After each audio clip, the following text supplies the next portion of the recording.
आज हम sixth video cover करने वाले हैं फ्रॉम द एथिक्स। जो चैप्टर है थर्ड एंड फोर्थ है एथिक्स का। First two chapters we have already covered and this is a last video for the chapter number 3 and 4 from the ethics.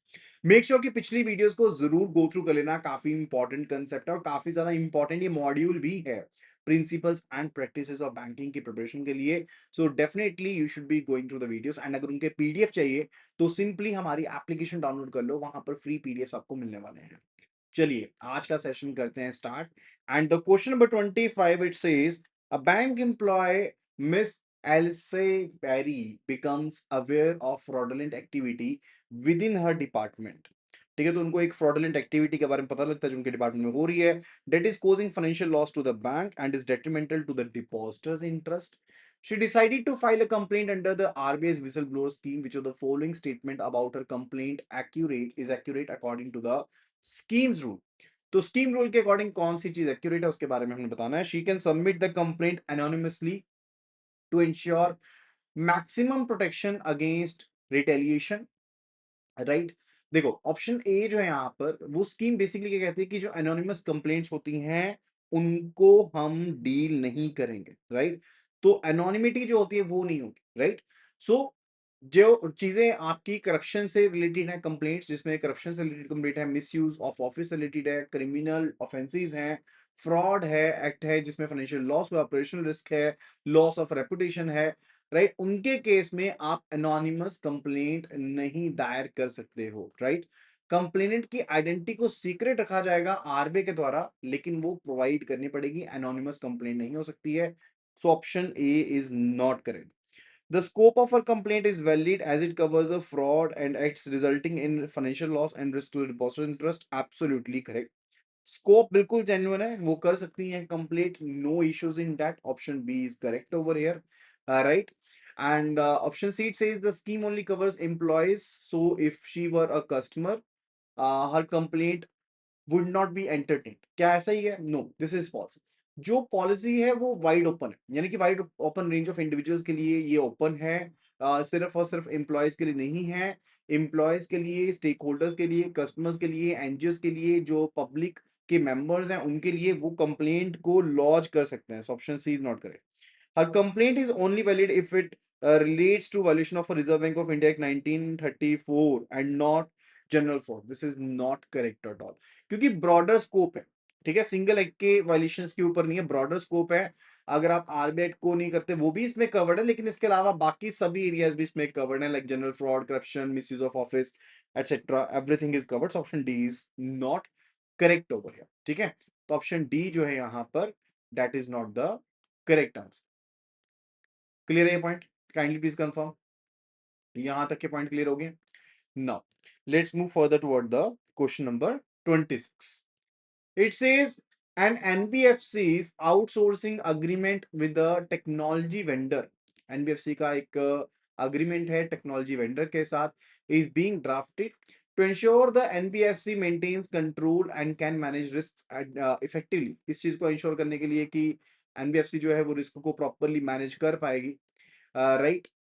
The legal team must include several key provisions. Which of the following provisions is crucial for ensuring that the business continuity and regulatory compliance बनी रहे? उस चीज के लिए कौन सी चीजें जो हैं वो मैंडेटरी हैं जिनको शामिल किया जाना चाहिए? Option A, a clause stating that the vendor is fully liable for all the risks, thereby absolving the NBFC of its ultimate responsibility. देखो, अल्टीमेट रिस्पॉन्सिबिलिटी जो होती है वो हमेशा और हमेशा सर्विस प्रोवाइडर की रहती है, तो ये डायरेक्ट कंट्राडिक्शन हो जाएगी रेगुलेटरी प्रिंसिपल्स को लेकर के. एनबीएफसी जो है वो रिस्पॉन्सिबल रहेगी अपने खुद के एक्शंस के लिए, चाहे वो सर्विस प्रोवाइडर ने करे हैं. अल्टीमेट कंट्रोल, अल्टीमेट रिस्पॉन्सिबिलिटी को हम आउटसोर्स नहीं कर सकते. सो option A is not correct. Option B it says a provision that defines the outsource activities and the performance standards and include contingency plans for the business continuity. Option B. C. जो दो इवेंशियल elements हैं outsourcing agreement के, वो क्या क्या चीजें होती हैं, ठीक है. वो सबसे पहली चीज होती है कि आप एक्टिविटीज जो भी डिफाइन कर रहे हो आउटसोर्स वो कर सकते हो एक्टिविटीज को, एंड आपको basically service and performance standards का ध्यान रखना पड़ता है. एंड एक कंटिजेंसी प्लान का होना बहुत जरूरी है, so as to ensure the continuity. इस चीज का होना काफी ज्यादा जरूरी है, right? So a provision that defines the outsource activities standards and performance and contingency plans, यही दो मेन चीजें हैं। Absolutely correct. यानी कि जब भी आप आउटसोर्सिंग करते हो तो मेजर दो चीजें जो इंपॉर्टेंट है, one it's related to performance of the outsourcing activity, right? उसके क्या स्टैंडर्ड्स रहेंगे वो चीजें, एंड सेकंड है कंटिजेंसी प्लान करेगा इन केस अगर उसका फेलियर हो जाता है। Option C, a closed it prevents NBFC from conducting its own audits of the service provider, right? Prevent करने चाहिए ना, वो तो बेसिकली ऑडिट कर सकती हो। बेसिकली ऑपोजिट होता है कि एनबीएफसी जो है वो तो उसका राइट होना चाहिए कि वो ऑडिट कर सकती है, राइट? वो चीज को इंश्योर करना होता है। So this is oppositely said. A provision that the customer data confidentiality is the sole responsibility of the NBFC's internal IT department and not the vendor. देखो, एनबीएफसी की अल्टीमेट रिस्पॉन्सिबिलिटी रहती है, ये डेफिनेटली है, लेकिन कंट्रोल्स मस्ट बी देयर ताकि जो customer के डाटा की कॉन्फिडेंशियलिटी है वो बनी रहे। वो बहुत ज्यादा जरूरी है। सर्विस प्रोवाइडर की कुछ ना कुछ तो लाइबिलिटी होनी चाहिए ना। अल्टीमेट रिस्पॉन्सिबिलिटी ठीक है एनबीएफसी की रहेगी, लेकिन कुछ ना कुछ रिस्पॉन्सिबिलिटी होनी चाहिए वेंडर की, right? Contractual application related to data protection से रिलेटेड। Option D is basically not correct. सिर्फ आईटी डिपार्टमेंट की जिम्मेदारी नहीं होती है, ठीक है? तो option D is not correct. Now, let's move toward the next question, number 27. In an organization, it is common for employees to talk highly about the company's policies to outsiders and extend courteous help to colleagues without being asked. ठीक है? तो एक organisation में common है basically employees के लिए कि वो बात करे highly about the company's policies के बारे में to outsiders, and courteous help दें कलीग्स को बिना उनके पूछे हुए। These actions are not part of their official job description. तो ऑफिशियल जो जेडी है उनका जॉब डिस्क्रिप्शन है उसमें तो नहीं लिखा होगा। How would such behavior be classified according to the principles of acceptable ethical behavior at the workplace? तो इनको किस तरह से क्लासिफाई किया जाएगा, that we need to tell. Option 8 says these are innate personal traits that cannot be considered part of a formal work ethic. ये basically आपके innate चीजें हैं, इसको आप वर्क फॉर्मल वर्क एथिक का पार्ट नहीं मान सकते। देखो सिंपल सी बात है, वर्क एथिक जो है वो इम्पार्ट किया जा सकता है, ऐसा नहीं होता है कि आपके बीच में ये चीज होती है। So work ethics can be imparted, इसको हम इम्पार्ट कर सकते हैं। ऐसा नहीं है कि सिर्फ और सिर्फ आपके अंदर पहले से खूबियां होंगी, इसको हम इम्पार्ट कर सकते हैं, राइट? ये आपके learned and practised ethical approach का पार्ट रहते हैं। So option A is not correct, बिल्कुल ही ऑपोजिट कह रहा है। Option B, these are examples of acceptable ethical behavior that go beyond formal duties, right? Which basically go beyond the formal duties, ठीक है? इसमें courtesy and जो organization की advocacy है वो चीजें इसमें शामिल रहती हैं।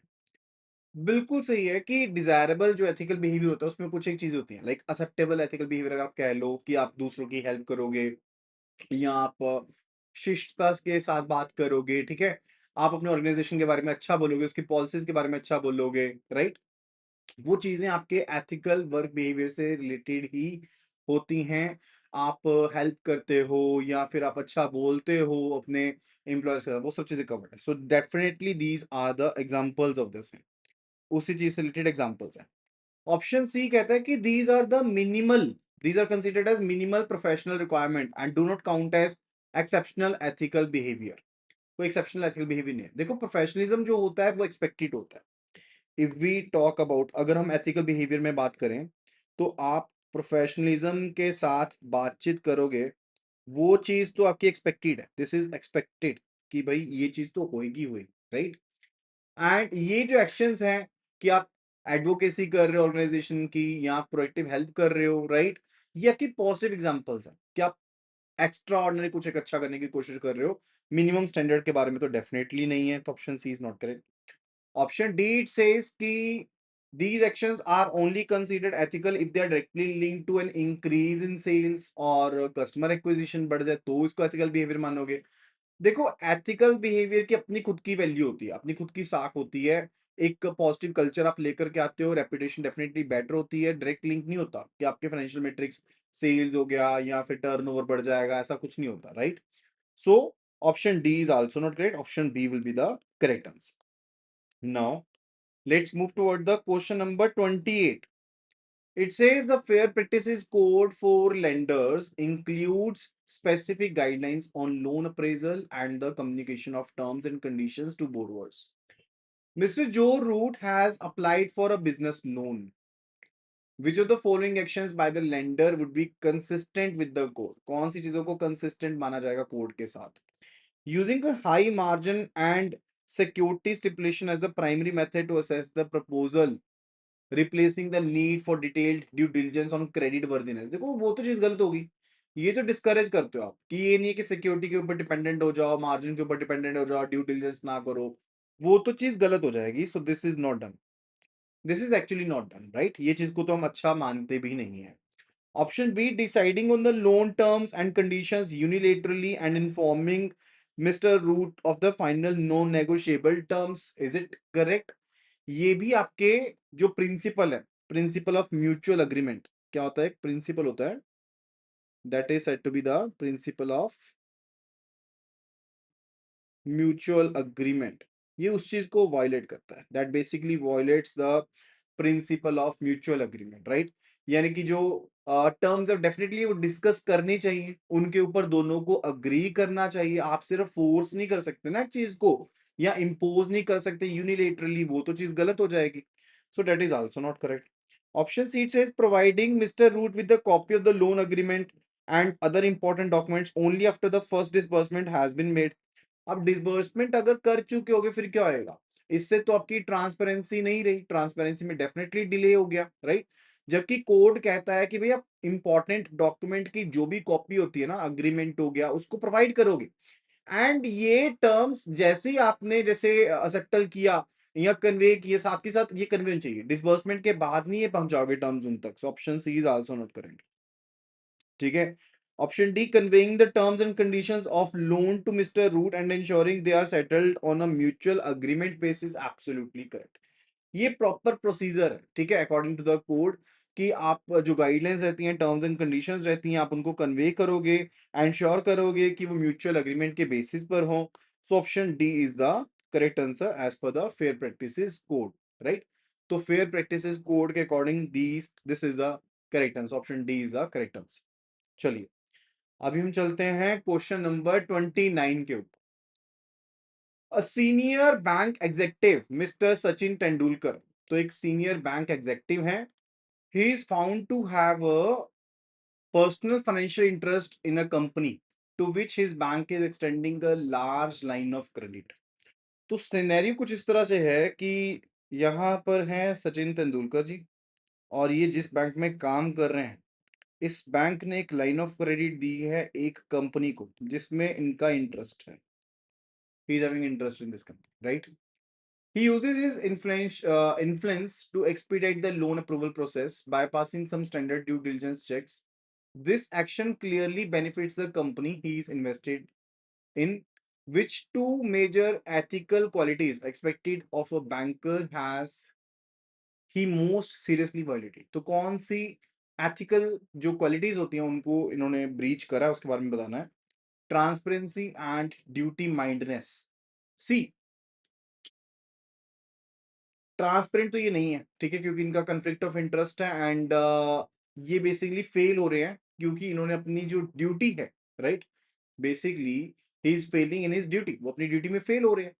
जो कोर इशू है वो फंडामेंटल है. फंडामेंटल किस चीज को लेकर के? कि उनकी इंटीग्रिटी नहीं है, वो ऑनेस्ट नहीं है. That is a fundamental thing.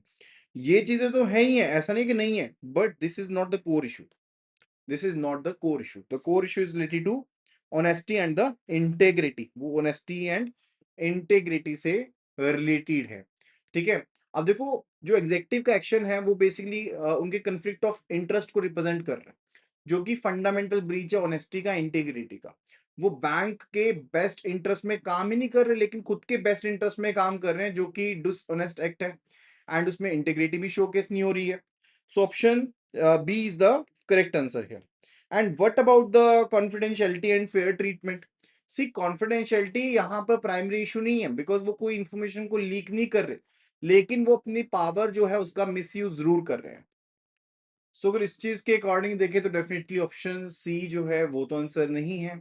जो ट्रीटमेंट है, फेयर ट्रीटमेंट की अगर हम बात करें, लाइक जैसे वो बाकी लोन एप्लीकेंट्स को ट्रीट करते हैं वैसे उनको ट्रीट करना चाहिए था। तो वो अनफेयर भी रहे हैं क्योंकि उन्होंने उसके हिसाब से नहीं चला।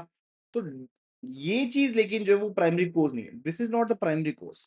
प्राइमरी कॉज थी ऑनेस्टी को लेकर के, उनके माइंड में ये चीज क्यों आई, that was the primary cause over here, right. Option D है commitment to customers and transparency. Transparency का मैंने आपको ऑलरेडी बता दिया, राइट। एंड उनके जो इंटरेस्ट हैं, उनके जो एक्शंस थे वो डेट्रीमेंटल थे बैंक के लिए, अपने एम्प्लॉयर के लिए, अपने स्टेक होल्डर्स के लिए। तो कोई डायरेक्ट वायलेशन ऐसा सच नहीं थी कि उन्होंने खुद कमिट किया हो कुछ चीज कर रही हो, लेकिन जो उनके फेयरनेस होनी चाहिए थी सिस्टम को लेकर के वो रही थी, right. That's the part. Now the question number 30th, it says a bank employee who is part of team handling, a bank employee who is part of team handling a major corporate client's account shares sensitive strategic plans and financial data of that client with the friend working at a rival company. तो rival company में जो friend काम कर रहा है उसको बता देते हैं इंफॉर्मेशन उस क्लाइंट के बारे में। The information is considered a trade secret and is not public. वो ट्रेड सीक्रेट है, वो पब्लिक नहीं है information. What specific breach has this employee committed regarding data? तो क्या breach किया है? Abuse of basically position, official position का breach किया है। देखो definitely it's somewhere somehow is a breach of the position, वो तो है ही है, right? लेकिन यहाँ पर बेसिकली क्या है कि आपने प्रोप्राइटरी डाटा की कॉन्फिडेंशियलिटी को तोड़ा है, वो सबसे बड़ी चीज है। आपने अपनी पोजीशन का इस्तेमाल किया तभी आप ब्रीच कर पाए डाटा का, वो तो सिंपल सी चीज है। लेकिन आपने बेसिक जो चीज करी कंपनी के पॉइंट ऑफ व्यू से, वो violation of the proprietary data, ठीक है। तो ऑप्शन ए तो नहीं है। Is it related to bribery और समथिंग? अब यहाँ पर ये चीज मेंशन नहीं हो सकता है कि उनको कोई बेनिफिट मिला हो, लेकिन यहाँ पर क्लासिफाइड नहीं है तो we can not say that. Violation of proprietary data confidentiality, absolutely correct. यहाँ पर जो प्रोप्राइटरी डाटा है उसकी कॉन्फिडेंशियलिटी का ब्रीच एब्सोल्युटली हुआ है, राइट। कि आपने इंटेलेक्चुअल प्रॉपर्टी के राइट्स या जो ट्रेड सीक्रेट्स हैं कंपनी के उनको आगे बता दिया है, जो कि इंफॉर्मेशन पब्लिक नहीं है। आपकी स्ट्रेटजीज को, सेंसिटिव डाटा को जिनको कॉन्फिडेंशियल रखना चाहिए था, आपने आगे बता दिया है, right. That's not fair thing at all. Insider trading है क्या ये? देखो इनसाइडर ट्रेडिंग स्पेसिफिकली होती है जब आप नॉन पब्लिक इंफॉर्मेशन को बता देते हो लोगों को, सो डेट कि आप स्टॉक मार्केट में सस्ते में शेयर्स खरीद दो या बेच दो, ठीक है। अब यहाँ पर इंफॉर्मेशन तो बेचा but it's not related to some trade in the stock market, so हम इसको इनसाइडर ट्रेडिंग नहीं कह सकते। It is specifically related to violation of the proprietary data confidentiality, ठीक है। Now the question number 31, a person is deeply committed to their religion and dedicates their weekends to rendering free service at their place of worship within the framework of something bigger than the self. This contribution would be categorized under which level of social obligation? तो ये जो हम एक framework समझते हैं something bigger than the self, इसके under इस contribution को हम किस तरह से कैटेगराइज करेंगे, that we need to tell. Is it under the community? देखो कम्युनिटी इन्वॉल्वमेंट जो होती है वो होता है कि जब आप दूसरे मेंबर्स की हेल्प करते हो, राइट। यानी कि किसी की लोकल कम्युनिटी है, आप उसके दूसरे मेंबर्स जो हैं उनकी हेल्प करते हो अपनी बेसिकली आपकी उनकी एक्सपेक्टेशन के हिसाब से, एंड आप सपोर्ट प्रोवाइड करते हो, राइट। एंड आप एथिकली कॉन्शियस भी रहते हो। ये बेसिकली फेथ बेस्ड सर्विस है, राइट। ये बेसिकली फेथ बेस्ड सर्विस से क्या है चीज अलग होगी ना, ये वाली चीज, राइट। फेथ बेस्ड सर्विस से ये अलग होगी, not faith based service as it is है, बट फेथ बेस्ड सर्विस से अलग होगी, ठीक है। सो ऑप्शन ए तो ये नहीं है। Is it related to the society? देखो सोसाइटी की कंट्रीब्यूशन एक होता है जब आप बड़े स्केल के ऊपर आप किसी चीज को प्रोवाइड करते हो, लाइक आप अंडर प्रिविलेज लोगों को, फिजिकली चैलेंज लोगों को, मेंटली रिटार्डेड लोगों को, या फिर जो ट्राइबल डेवलपमेंट है, रूरल पॉवर्टी से लेकर के, रूरल डेवलपमेंट से लेकर के, इलिटरेसी से लेकर के, जब आप उनको एक सर्विस प्रोवाइड करते हो, उनसे डील करते हो, उसको हम कहते हैं। यहाँ पर ऐसा तो कुछ नहीं बताया गया, so this is not related to it. Global causes है क्या ये?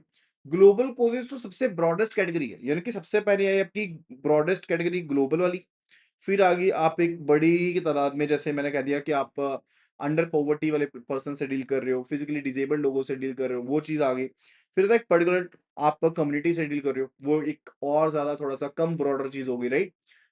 सो that is also not it. ठीक है, तो अगर मैं बात करूं इंटरनेशनल चाइल्ड ट्रैफिकिंग की बात करूं, मनी लॉन्ड्रिंग की बात करूं, तो वो आते हैं ग्लोबल कोजेस, ये उससे रिलेटेड तो नहीं है।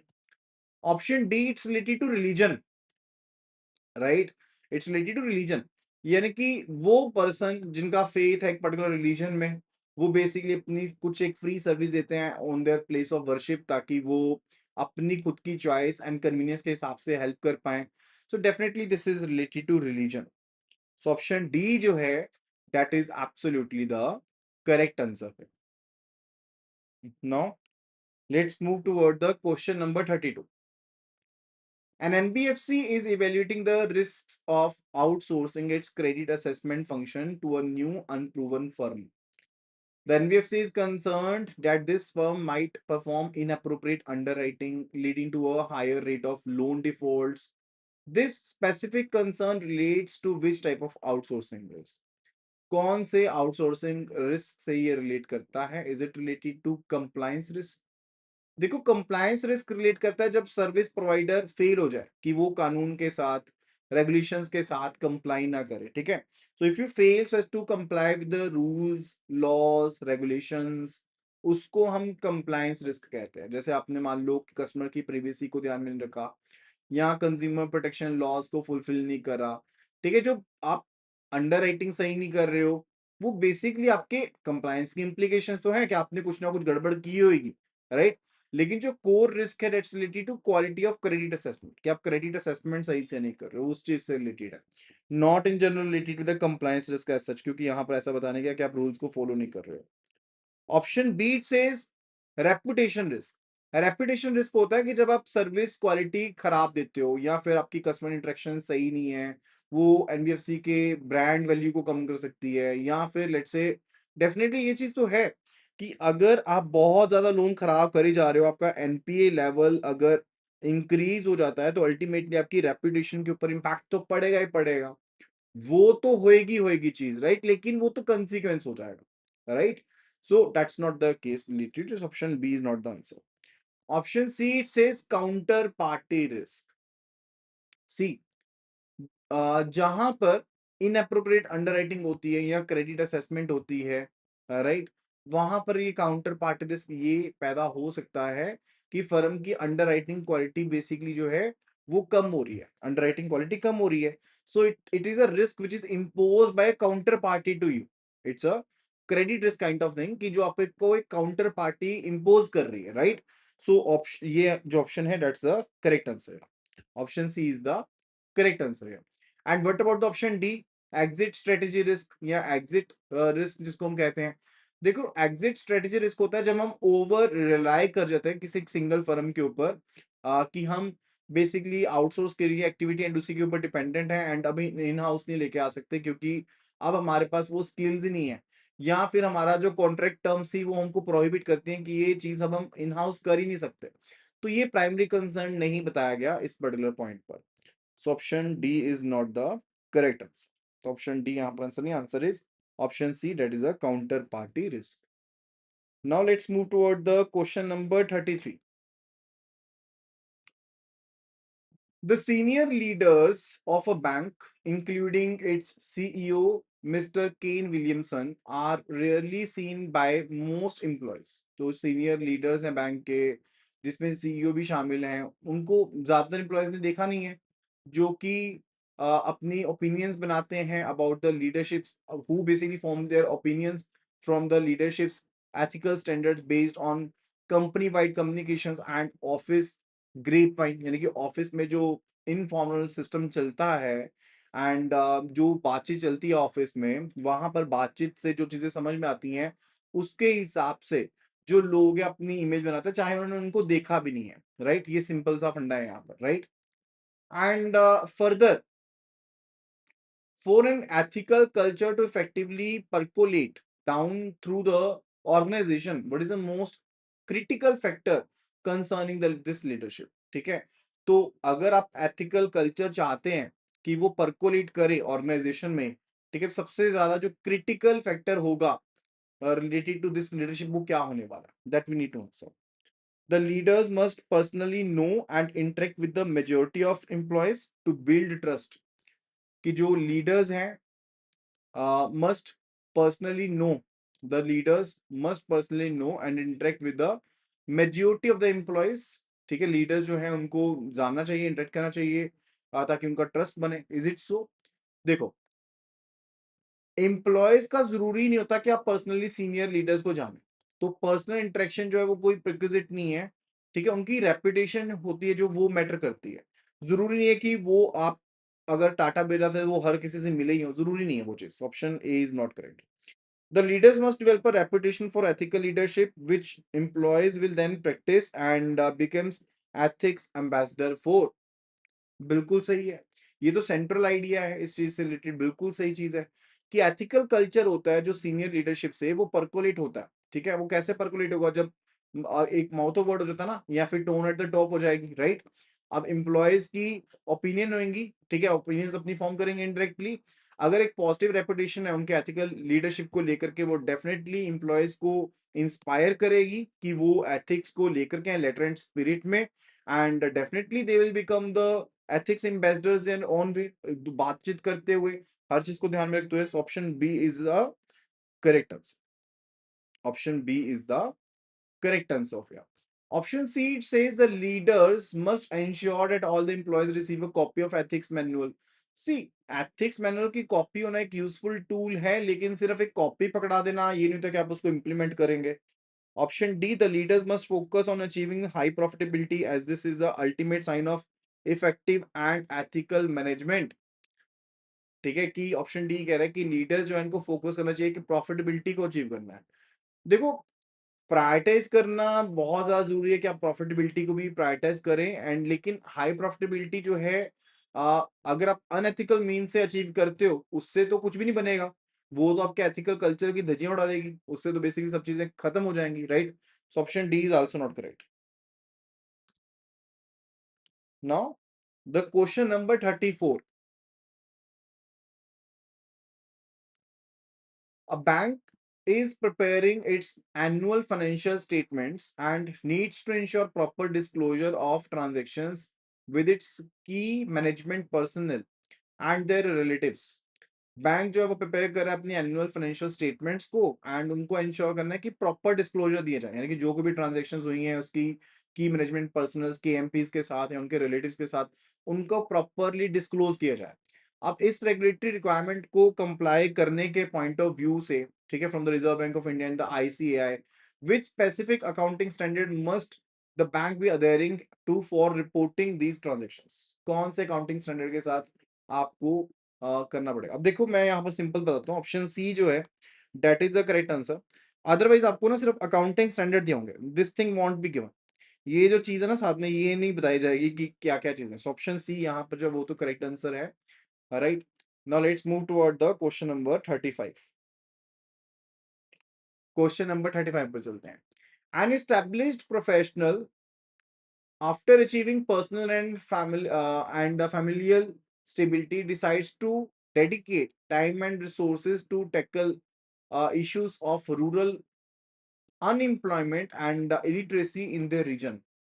According to the something bigger than self framework, this individual is elevating their contribution to which specific level? Community level पर है, रिलीजन लेवल पर है, या सोसाइटल लेवल पर है, या फिर ग्लोबल कोजेस पर है? I already told you. देखो, अगर मैं कम्युनिटी की बात करता हूँ, इट्स समथिंग रिलेटेड टू जब आप एक स्मॉलर स्केल के ऊपर काम करो, एक पर्टिकुलर कम्युनिटी से रिलेटेड बात कर रहे हो। रीजन या प्लेस ऑफ वर्शिप के ऊपर रिलेटेड बात कर रहे हो। सोसाइटी मतलब कि जब मैं एक स्पेसिफिक रीजन की बात कर रहा हूँ, right? So option C is the correct answer. जो सबसे ज्यादा ब्रॉडेस्ट होती है category, that is the global causes. Further let's move further toward the question number 36. A bank intends to close the savings account of a customer, Mr. Babar Azam, due to the account remaining dormant for an extended period. According to the fundamental obligations of a bank towards its customers, what action must the bank take before proceeding with the closure? ठीक है, तो bank है वो अपना saving account बंद करना चाहता है कस्टमर के साथ, क्योंकि उनका अकाउंट डोरमेंट रहा है according to the fundamental obligation. जो फंडामेंटल ऑब्लिगेशन उनके हिसाब से अगर एक बैंक की देखे टुवर्ड द कस्टमर, क्या एक्शन जो है बैंक को लेना चाहिए before proceeding with the closure. The bank must close account immediately and inform the customer afterward. कैसा होना चाहिए, देखो आप अकाउंट को बंद नहीं कर सकते without giving a prior notice, और अगर आप ऐसा करते हो तो बैंक की जो ऑब्लिगेशंस है उसका वायलेशन हो जाएगा, बैंक के ऑब्लिगेशंस का वायलेशन हो जाएगा। So this is not done. Option B, the bank must transfer the balance to its profit and loss account before notifying the customer, कि कस्टमर को नोटिफाई करने से पहले कोई चीज कर दो, right. The bank must transfer the balance to its profit and loss account before notifying the customer. Is it so? See, funds जो होते हैं किसी डॉर्मेंट अकाउंट में वो अभी भी कस्टमर की ही प्रॉपर्टी होती है एंड आप उसको आर्बिट्रेरली बैंक के प्रॉफिट अकाउंट में ट्रांसफर नहीं कर सकते। उनको ट्रांसफर करना होता है डेफ अकाउंट में। कौन से अकाउंट में? डेफ अकाउंट में पैसा आपने डालना होता है जो कि आरबीआई के पास मेंटेन्ड होता है। Depositors education and awareness fund में पैसा डालना पड़ता है and it still belongs to the customers. Option B is not true. The bank has an obligation to give customer proper notice before closing the account. Absolutely true. आपको एक proper notice देना पड़ेगा customer को account को बंद करने से पहले। ये की ऑब्लिगेशन है बैंक की। ये चीज इंश्योर रहेगी कि कस्टमर के पास एक अपॉर्चुनिटी थी कि वो अपने अकाउंट को रिएक्टिवेट कर सकता है या फिर फंड्स को विड्रॉ कर सकता है। जो भी डोरमेंट अकाउंट होता है उनको बंद नहीं कर सकते हैं आप as such, right. So option C is the correct answer here. And option D, the bank must obtain permission from the reserve bank of India. देखो बैंक जो होता है वो आरबीआई की गाइडलाइन को फॉलो करते हैं related to the DEAF account. जो भी गाइडलाइंस है उनको फॉलो करना पड़ता है। अकाउंट आप बैलेंस ट्रांसफर कर देते हैं, अकाउंट डोरमेंट रहता है, right. That is the case. Now the question number 37। A branch manager, Mr. Virat Kohli, notices that a new employee has started arriving late and taking extended breaks, a behavior that is beginning to influence other new recruits. To prevent this from becoming a widespread issue, what is the most immediate and effective remedy the manager should apply? तो क्या remedy लेंगे? Organize a branch-wide meeting to start a general conversation about ethics and timeliness. See, अगर आप एक conversation start करते हो ethics को लेकर के, वो एक valid remedy है। जनरल मीटिंग बेसिकली रहेगी जो that will be indirect approach, यानी कि एक स्पेसिफिक इंडिविजुअल का बिहेवियर है उसकी वजह से पूरे के पूरे पर्सन को बुला लो तो बेसिकली वो कम इफेक्टिव रहेगी, राइट। एंड अगर आपको बातचीत किसी से करनी है तो डायरेक्टली आपको उस पर्सन से बातचीत करनी चाहिए, right. Option A is not correct. Immediately reward another employee for their punctuality to send a positive message. See, rewarding जो होता है किसी एथिकल बिहेवियर को वो भी एक लॉन्ग टर्म अच्छी स्ट्रेटेजी है, लेकिन वो डायरेक्टली एड्रेस नहीं करेगा नेगेटिव बिहेवियर को एंड वो तो ऑलरेडी हो रही है। Option B is not correct. Option C. Implement the strategy of nipping of unethical behavior in the bud by addressing the issue directly and promptly with the employee. Absolutely true. जिस person से दिक्कत आ रही है उस person से जाकर के सीधे बात कर लो, उसको सीधा कैबिन में बुलाओ, उससे बात करो कि भाई आप ये लेट आ रहे हो and further it's wrong, right. तो अगर आप स्विफ्ट एंड अर्ली एक्शन लेते हो किसी माइनर इशू को भी खत्म करने से पहले, इससे पहले कि वो औरों के बिहेवियर को इन्फ्लुएंस करे, right, that is basically very much required. So option जो यहाँ पर सी है, that is absolutely the correct answer. So that will be all related to this video. I hope कि आपने वीडियो को एंजॉय किया होगा and that was related to part 6 and जल्दी मिलेंगे नेक्स्ट पार्ट में। Thank you so much. Happy learning.